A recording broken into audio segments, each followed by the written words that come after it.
construction of communication can, in some cases, hammer home important points more effectively than dry, medical textbook synopsis would. Yeah, as long as what you're trying to convey is simple enough. So if it's a golden rule kind of thing, it's a simple piece of stuff, yeah. But, as soon as you're going to talk about something that has a little bit of nuance to it, then that poetry is going to start making a mess. And that's a real danger, is when you get too simple. You take something that's, I can't give it an immediate analogy, but it doesn't have to be rocket science, but you just can't make it too simple. You have to include more than one sentence. It's going to have paragraphs, and sometimes it has to have whole volumes. Well, let's take this sentence, for example. The cow gets led into the slaughterhouse and slaughtered. Wouldn't you agree that's the kind of description that needs to be elaborated upon in order to evoke strong feelings against the cow being slaughtered? I don't know. I mean, there's two parts to that one. I mean, innately we should have a visceral reaction to anything feeling being harmed. So, in that sense, that can be pretty simple to convey. But yeah, again, if you're doing a value equation, then it gets more complicated. It's like the life word. I mean, life is an important thing, but obviously life isn't an important thing if you're just a vegetable on a respirator. Then being alive doesn't mean anything. Mm-hmm. Well, what led you to become a vegetarian, and how long have you been one? Well, I mean, the obvious led me to it. I mean, I was a teenager. I'm looking at the little corpses on the table, the bones. You're eating a turkey or something, and you're saying, "Hey, this is something skeleton." So it occurs to you that this is a little creepy, and over time, that creepiness just got louder and louder inside my head, and so by the time I was 17, I was already migrating away from beef and different things, and so I just started eliminating more and more of it and just saying, I'll try to live without this stuff. Mm-hmm. Two people you've clashed with in the past, Skeptical Heretic and Broken Meg. I've asked both of them in the past whether they think the act of slaughtering an animal for food is inherently immoral, and they both said that it is not. The example Skep used was that him killing a cow was no different than a shark killing another fish and eating that. Yeah, well, I mean, it is different, though. You don't see too many, I mean, a third of the population, you can go back to all the great apes. They're not slaughtering things to live. So to say you need to do it to survive is nonsense. Obviously, sharks are in a weird position because I don't think they could survive if they ate algae or something. So they don't have a whole lot of choices being in the ocean. There's only two things to eat, really, right? Other living things, like other animals, or coral or something. Good luck. I mean, sharks aren't going to be able to live on jellyfish. So sharks have an excuse. We don't have an excuse. And even sharks don't have an excuse, as I explained before, because once they got intelligent, they'd have to say, well, maybe we can make some kind of, Soylent Green. Maybe we can make some sort of potato chip out of something, the dead fish, the fish that are already dead, and eat that. So the reason it's wrong for humans to do it is because we know better. Well, of course, we know better, and it's also, like I said, I'm just saying there's no excuse from going from based on biology. That's some sort of necessity. We didn't evolve. For most of our evolution, we weren't eating any substantial amount of meat. So it's just a canard to say it's some kind of thing that we do as a natural animal. That's just nonsense. Yeah.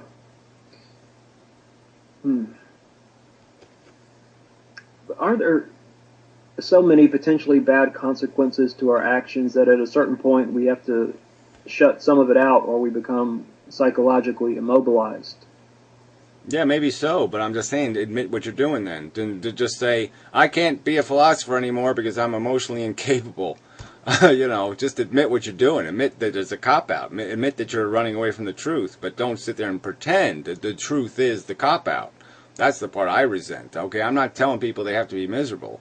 And if they can't handle the truth, then get the hell out of the kitchen, kind of thing. Okay, if you can't deal with it, and you can't talk about it, and you can't promote it, and you can't say it, and you can't be it, then yeah, be one of those pussies who are just living life and not thinking about what they're doing when they're living their life. Mm-hmm. Don't call yourself a thinker. Just call yourself a liver and a taker. You've talked about your affinity for the idea of virtual reality, and you have a channel dedicated to that. But you've also said that addiction to drugs is a bad thing. What is the fundamental difference between those two pleasures? Well, I don't even see any comparison between the two at all. I mean, virtual reality is merely a way of mimicking the life process. So yeah, you could be a drug addict in virtual reality, or you can be a nuclear physicist in virtual reality. You can be a cartoon character. You can be a roll top desk. you can be a toenail on somebody's foot. You have unlimited choices in virtual reality. Drug addiction is not an unlimited choice. It's a narrow perspective view, and it's just a distortion of your biology. So it's not taking some way of it's not efficient, I guess, is the bottom line, right? I mean, I wouldn't have any objections to people being stoned all the time, I suppose, if there was no real negative consequence. But from all the people I've known who have been heavily into using drugs, they become useless citizens. Okay, I mean, they just become dead wood. So that's the part. It's just there's a price to be paid, I guess, is my argument, and I think the price is too high for the cheap thrill. Well, I mean, if virtual reality develops, a lot of people fear that people are just going to plug in, and their physical bodies are going to just deteriorate because they're going to be plugged in all the time. Yeah, well, that would be the whole point of it, is to get out of the inefficiency of your physical body, to get out of the bounds of your physical body. Why would I stay in a world where I can't grow wings? Why would I stay in a world where I get sick? Why would I stay in a world stay in a world that is completely limited, where I have to gain my satisfaction because some Chinaman, cuts his fingers off in some plant where he doesn't even get 50 cents for his fingers? I mean, why would I want to do this when I could just be a consciousness in a synthetic world where nothing can get hurt and where nothing's getting consumed and where I'm using, 15 milliamps of electricity a day versus this world here where my computer's running, I got other light, I got stuff going on, refrigerator, I got all this hardware to make me comfortable. Okay, and in a virtual world, I could run it on one day of what I'm living now. Could be the same as 100 years of energy in virtual reality. Well, how far away are we from a system that you'd like to? It's never going to happen. How far? We can't get a candidate for people with a progressive ideology. Can't even get a candidate to run, and we can't even fix the democracy in obvious ways. We're still using a stagecoach democracy, a democracy based on geographic segregation. We can't even get past these simple little tiny problems. There isn't going to be any bright new future there's no good future out there. It's going to be a friggin' disaster, a holocaust. That's what we're heading right for. A big giant sign that says Holocaust on it, and we're driving right into it. Okay. Could you elaborate on what point you're trying to hammer home to people when you talk about cannibalism, reproduction, consumption, and addiction? Well, it's consumption, reproduction, cannibalism, and addiction. It's good to have them in the right order. Okay, I'll give you the simple thing. Okay, the consumption's obvious. You have to consume to reproduce. Okay, so the reproduction is obvious. It's a DNA molecule. It's been reproducing for 4 billion years. That's what it does. The cannibalism is just merely a recognition that we are part of a DNA molecule that has covered the planet Earth. It's an island planet, and so now the living things are eating each other because there's nowhere else to go. There's no other food source. It's all on this food source. It's all in this biosphere, and so that's what it becomes. It becomes eat your relatives, eat the ancestors, eat the the older forms. That's how everything evolves to do. It evolves to grow on top of the layer that already exists. So the biosphere that already exists is the thing that the new life form is going to feed on. And then addiction is basically a reference to the human psychology or the mammal psychology, where we are possessed by a sense of need and desire, a sense of welfare, a vulnerability to positive and negative feelings, and that motivates us through this humus, that propels us, that obliges us to keep eating this gruel. Mm-hmm. When you use your argument forward to people that life is just consumption, reproduction, cannibalism, and addiction, what are some of the counter arguments you hear? I don't know. They're the same as the religious arguments, I suppose. I mean, it's the universe is just universing. Nature doesn't have to defend itself. That's the nature doesn't have to defend itself. I don't have to defend my life. Life just lifes. It's just these cliches, just this mush of bullshit. So there haven't been any effective counter arguments. Well, what possible counter argument can there be? What the game is quite obvious. Anybody who's intelligent can't miss the truth of it, and so they have to make up a lie, some sort of crap, to some sort of singularity dreamboat stuff that has nothing to do with anything real that's taken place on this planet for 4 billion years. And so they just have to deny the basic truth of the structure, which is there is no prize here. This is just a silly game played by immature animals. It's king of the hill. And we'll cut each other's throats, we'll kick each other in the nuts to get to the top of the hill just so we can say, I won. Then the game's over and you just do it all over again. Well, what are some of the most common methods people employ in attempting to prove you wrong? They cry. They call me worse than Hitler. A fascist, because I'm trying to protect the interest of things that don't ask to be here, that they never got consigned permission from. They never got a signed contract saying, I'm willing to take the risk. We just keep throwing these straws out. Nature just throws these straws into your pocket, and you're stuck with the straw you get. But yeah, there's no rational argument to defending the game because they know it's undefendable. It's not a game. It's a stupid, idiotic psychology. It's a sick, stupid psychology. Contrived desire for movement for nothing. It's rats chasing synthetic, fake cheese. Okay? And they're chewing each other to pieces to get it.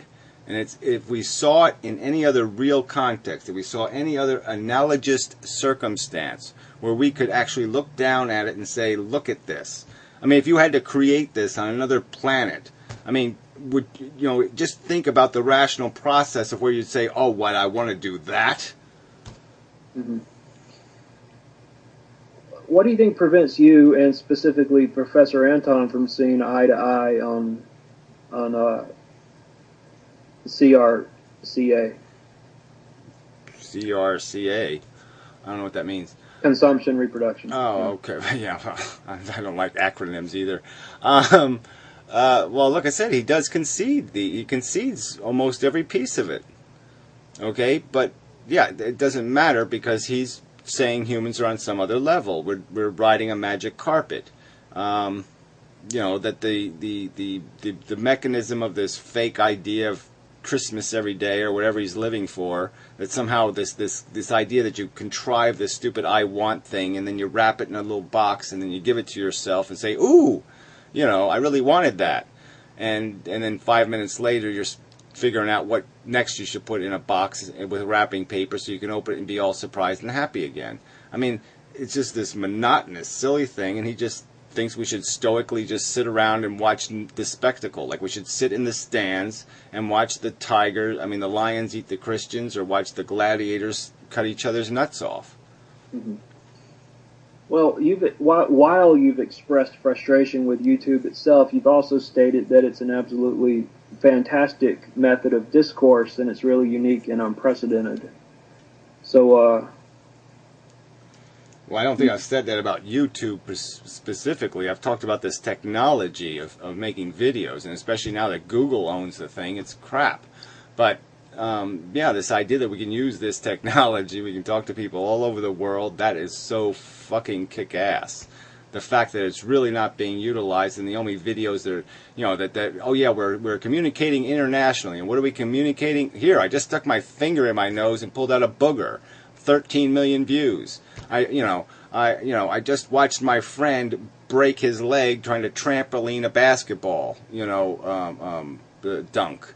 Yeah, 15 million views. I mean, I'm a girl with a stupid face. And look, I can make stupid faces. 10 million views. So yeah, that's how we're communicating around the world. Complete nonsense, bullshit, tripe. Okay? Because the average human being is a piece of shit. Well, prior to making videos on YouTube, were you very active on the internet? When did you get your first email address? I didn't care for email much, to tell you the truth. But yeah, I had an AOL account back when it was DOS. All right, you got onto the internet, you had a DOS interface. So that's how long ago it was. So what year would you say it was when you realized, wow, the internet can be this amazing tool that can actually change the world? Well, I knew it right from the start. I mean, the whole computer thing. I knew that when I was 17, back in 1977, when I touched my first computer. Really? And I said, this technology is going to change the world. I mean, this is the future. This is going to create so much efficiency, because you could do simple things. You could create an equation, all right, that would measure the stress weight of like how much a wall could carry or something. It would take you 3 days to punch all the little holes in the stupid cards and run the cards into the computer. But once you did, all you had to do was put down the size and thickness of a wall, and all the math was done for you automatically. I mean, to me, I could see the brilliant efficiency in that, and just the idea of, you could see how this could be, you could see how this would make robots possible, and this would make all kinds of things possible. And I'm telling you, I am completely so fucking disappointed that the only thing we got out of this goddamn internet was fucking AdSense. We got ads on every fucking website in the fucking internet because of this fucking giving it away to this fucking corporation. You said you were 17. What was the circumstance? Was it school? Yeah, well, I don't know what other circumstances, but yeah, the school bought a computer, okay? So it was the first computer ever bought by the high school I went to, and they had a half-hour class, once, whatever it was, 3 days out of the week or something on computer science, and so yeah, I signed up for it. And so I was with 6 other kids. There was 6 kids, in a class of, 400 that took that class. And would you say you foresaw the internet before it arrived?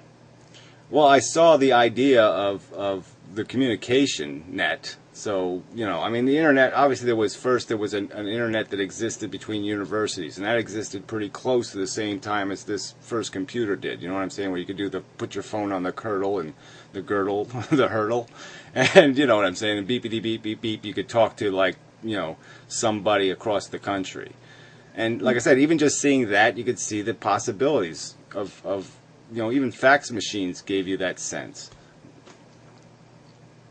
Well, you seem to be really technically savvy. I mean, before the internet, were you repairing TVs and calculators and things like that?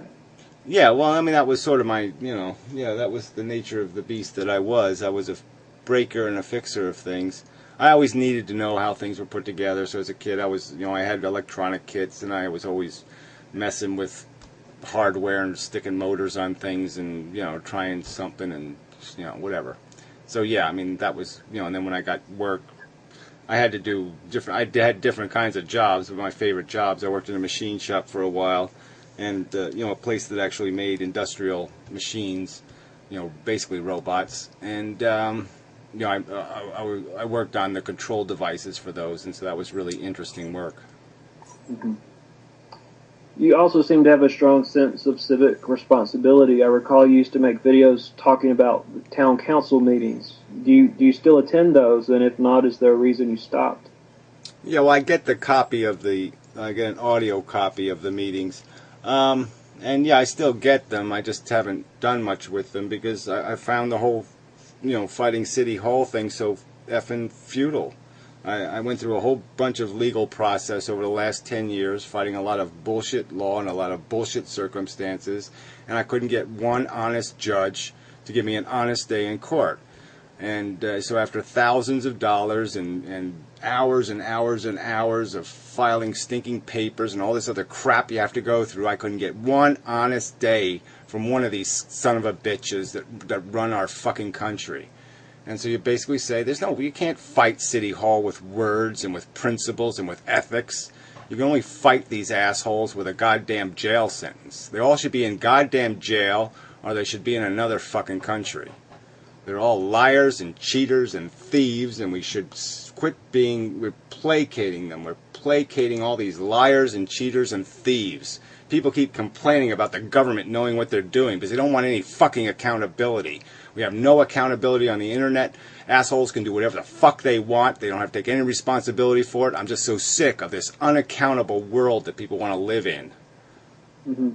Well, being a member of your community, that seemed to be important to you because you wanted to build your town's website, correct? Well, it's not that I wanted to. The town didn't have a website, so I contacted the town and said, well, look, I'll make one for you, you idiots, because you're functionally too stupid to figure out how to do this. And so, yeah, I gave them a website for 2 years, and I gave them everything for free. And then they complained because I had some of my own free speech content on a different domain name, but on the same server. So there was no connection between the two. It was a common practice, but because some asshole on the internet, some unaccountable motherfucking crippled asshole, right, in a wheelchair, who thinks he can kick everybody's ass, okay, because he's disabled, starts fucking with my personal life, causes this tension, and so then the asshole town decides, well, we want separate server space, and then they want me to pay for it. I'm the poorest guy in the goddamn town. And so I tell them, no, you're going to pay for it, and then they never paid me for it, and then they fired me without even letting me know. So they fired me at a council meeting. They never even informed me of it. For 6 more months, I'm doing their website for free, and these bastards never even paid me for the server space for their stinking website. And that's how governments run. That's how these motherfucking lying, cheating pricks who are running our world, this is how they function, day in and day fucking out. And we all have to take it up the ass because the average human is a dumb motherfucking cunt. A stupid, retarded jackass. That's the average fucking human. How badly was Mendham hit by Hurricane Irene? Well, it was hurt bad enough that I didn't have power for a fucking week.